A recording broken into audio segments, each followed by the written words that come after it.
Il reste un dernier type de radioactivité dans le cadre de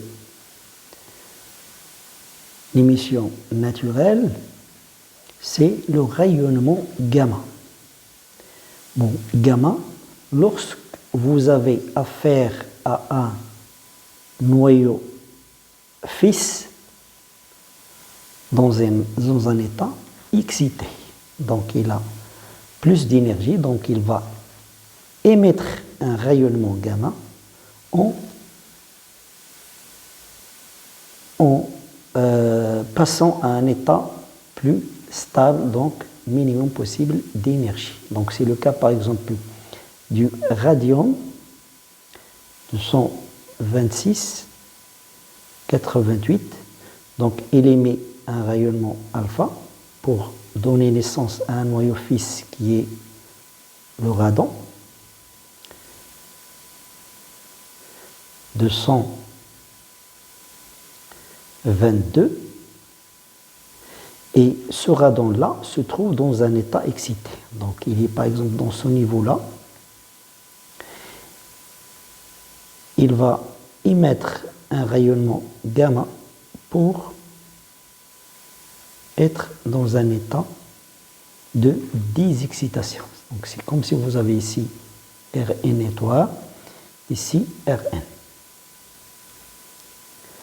Donc retenez bien que gamma, c'est un rayonnement très pénétrant dans les tissus, plus précisément le tissu humain. Il est caractérisé par une longueur d'onde de l'ordre du picomètre et donc une énergie qui avoisine les 10 mégaélectronvolts, qui peut aller jusqu'à cette énergie importante et qui peut être nocif pour le tissu humain. C'est pourquoi, par exemple, dans le cadre de la médecine nucléaire, il est nécessaire d'utiliser des tabliers plombés, donc du mur bétonné épais,